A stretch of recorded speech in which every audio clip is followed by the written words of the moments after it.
Importante, check yung kuryente, yung supply. Yung supply to 20 volts, dapat 60 amperes. So bago ka maglagay ka ng palay, bago ka mag-on dito, dapat naka-close. Wag hayaang nakabukas yan. Naka-close. Ganito rin dito. Bago ka mag-on dapat naka-close muna yung ito, inlet. Asa ba? Naka-close. Naka-close yan. Bago buksan yan, kapag ano na, pwede na email. So, ito yung on-off natin. So, pwede naman tuloy-tuloy. Pero sa ngayon, dahil testing pa naman, demo pa naman, isa-isahin muna natin. So, pwede ka maglagay kahit hanggang, pwede punuin. Pwede punuin? Oo, pwede rin. So, ang palay, okay, maganda tong palay ito. Dapat meron kayong moisture meter, tester, para masigurado natin na ang palay, 14% and below yung moisture content niya.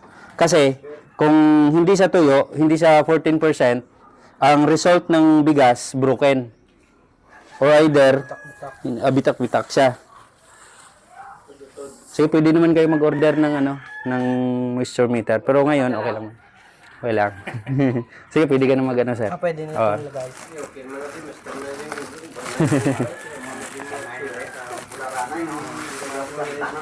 Anong plano nyo dito, sir? Ano din kayo ng mga kabarangay kung may magpapamil? Iubos mo ba ito? Kalahati lang mo. Kalahati lang? Pupunuin mo lang. Okay po. Walang magpagaling sa amin lang. Personal. Okay. Pwede rin kayo maglagay ng dito, parang table siya para tuloy-tuloy na. So, kapag ka dito, ang purpose po ng palay cleaner, nagsiseparate ng mga dumi.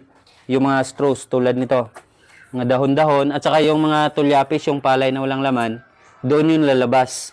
Dito, ito yung babantayan nyo. Ganito lang kaluwang yung natin. At saka dito naman po, ito yung pintuan ng sanction natin. So dapat ito, kapag ganito kalaki yung sanction natin, pwede niya higupin kahit yung may mga laman na palay, sayang, itatapon niya yung mga palay. Ito, i-check mo. Luwagan mo lang to. And then, ang laki ng butas dito, dapat mga ganito lang kalaki. So, i-push mo lang yan. Hanggang 2 daliri. 2 daliri. Yan. Kung malakas pa rin, maraming sumasama na palay na may laman, isa pwede rin. Pero yung standard, 2. Yan. 2 daliri. And then, ilak na. Yun. Kasi, higupin niya yung mga tulyapis palabas doon. Yan. Dito naman yung labasan ng mga dumi doon. At saka mga bato.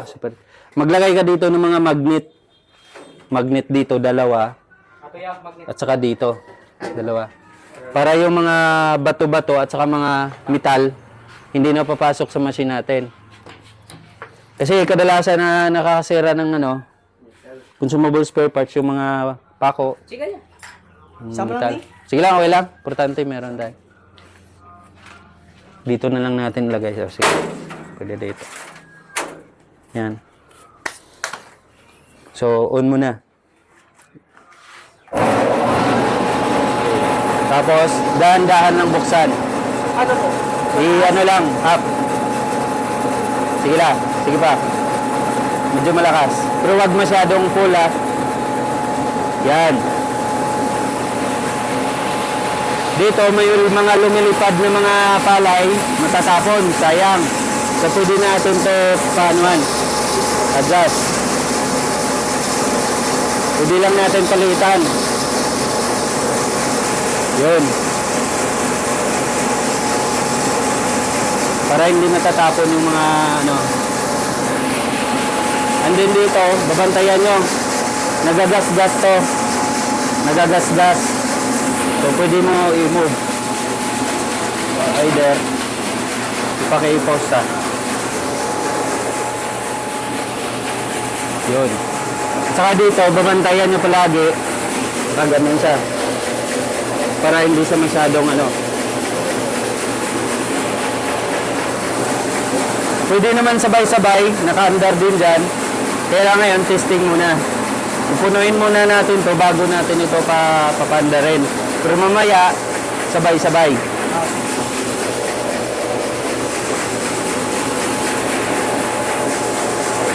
Doon, babantayan mo siya.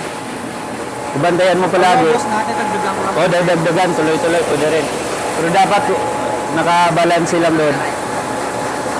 Sige, sige.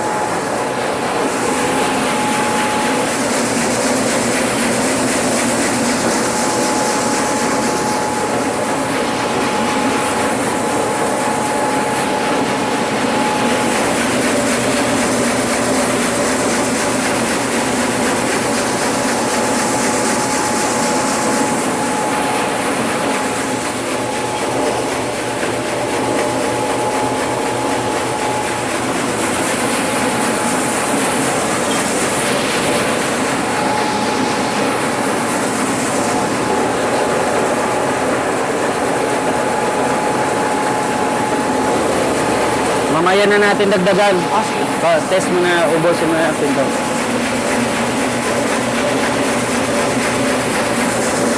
Ako muna yung mag-operate, mamaya ikaw na.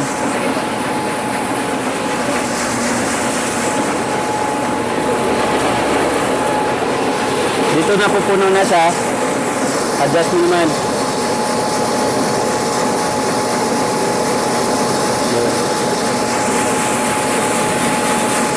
Babantayan siya dito para dapat hindi siya mapuno.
Kapag wala na, pwede mo na yan i-close. Close mo na. Boss. Oh. Tapos, hintayin mo maubos to bago siya i-off.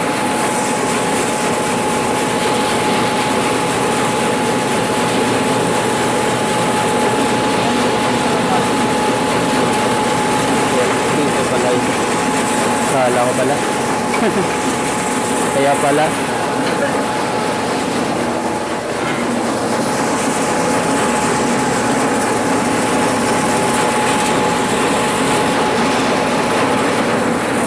Pwede mo na i-off.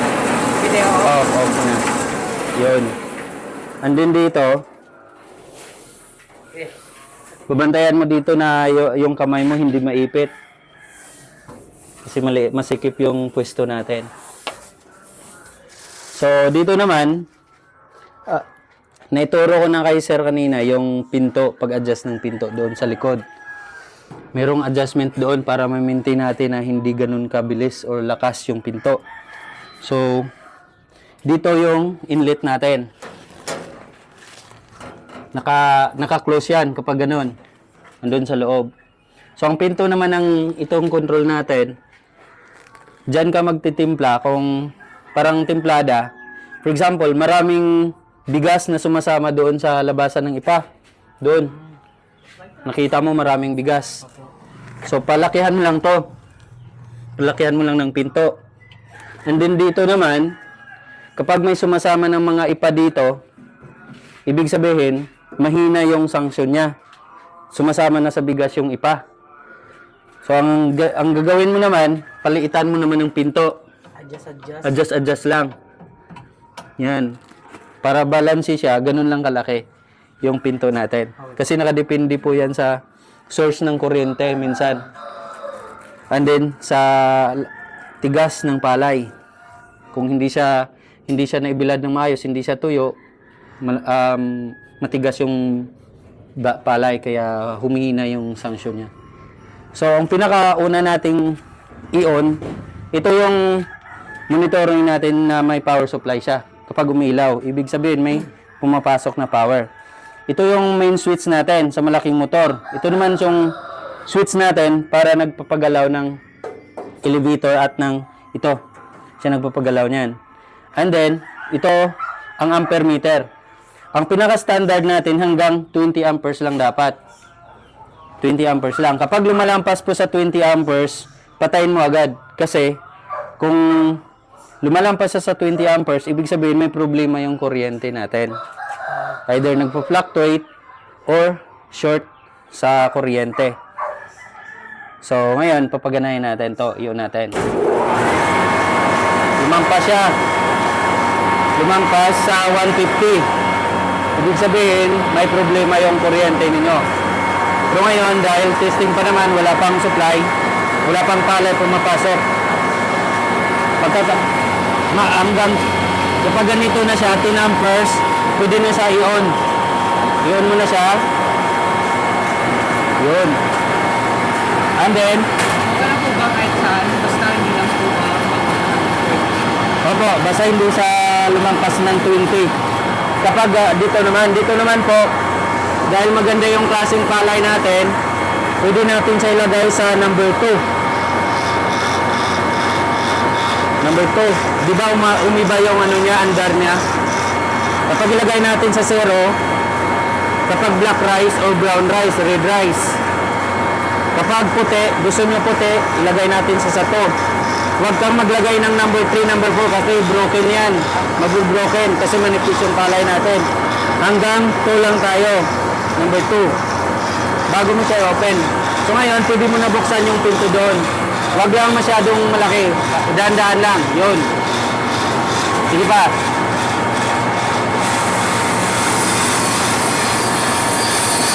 Close muna ulit.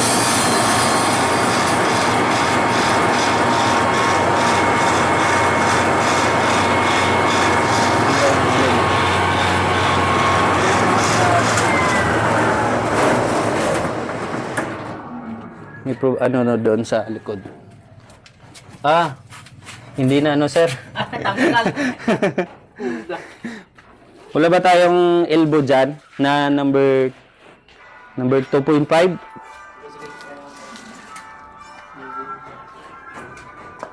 Ano mo sir, para mahigpit siya, scotch tape na malaki. Tip siya. Electrical tape, pwede rin.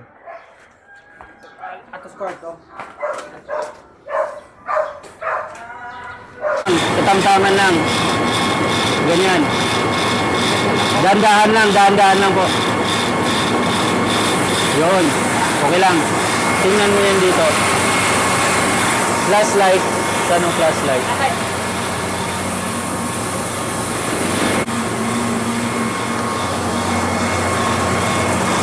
Dito naman, huwag niyong hayaan na mapuno dito hanggang dito kasi lalabas yung bigas dito. Pwede niyang gaganyanin yan. Ganyanin. Huwag mong babantayan nyo dapat hindi siya lalabas. Ganda ng palay, oh. Ganda.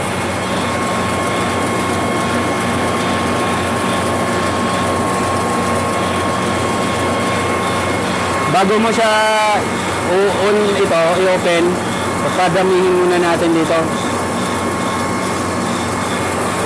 Pag-open po, katamtaman. Dahan-dahan lang, wag biglayin.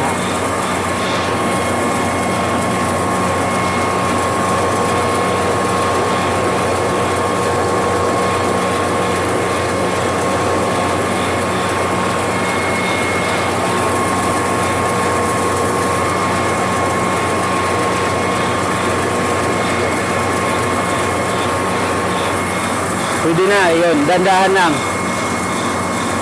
Tapos babantayan mo dito ha. Dapat hindi sa lalampas ng 20. Yun.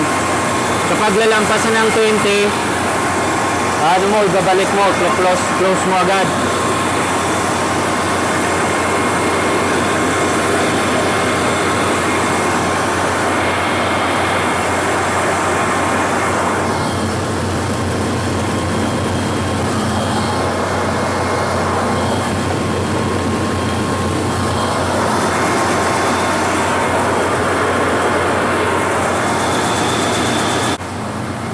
Number 2 pa lang yan, number 2, puting-puti na. Pwede mo i-adjust. Kaya lang medyo broken. Kapag ilagay pa natin sa number 2, mas maraming broken. Pwede mo ilagay para konti yung broken. I-close mo muna. Close mo muna, tapos ilagay mo sa 1. Para maganda yung ano niya. 1. Tingnan mo, iba yung... Oh. Diba? Old stock to ano? Old stock.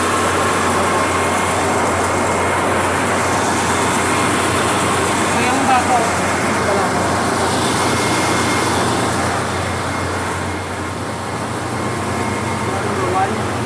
Ito yung number 2, number 1.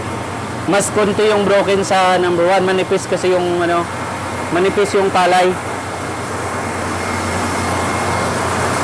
Kapag off mo muna, pwede natin siya ilagay sa 0. And then, on natin.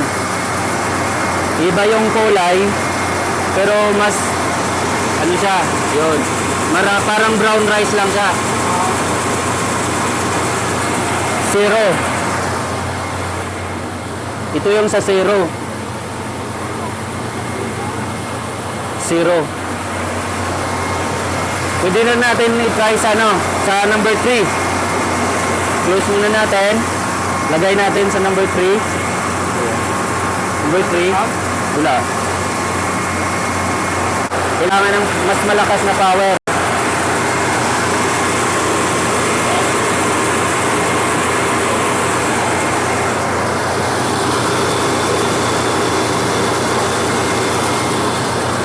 Diba, uminit, init, mas mainit siya. Ito yung number 3. 1, 2, 0, ito yung 0. 1, 2, 3. Yun yung kaibahan niya. Parang mas maputi ito yung Oo. Mas maputi siya kasi, kaya lang, mas maraming durog kasi manipis yung palay. So, depende sa inyo kung anong adjustment na nagustuhan nyo. Yun.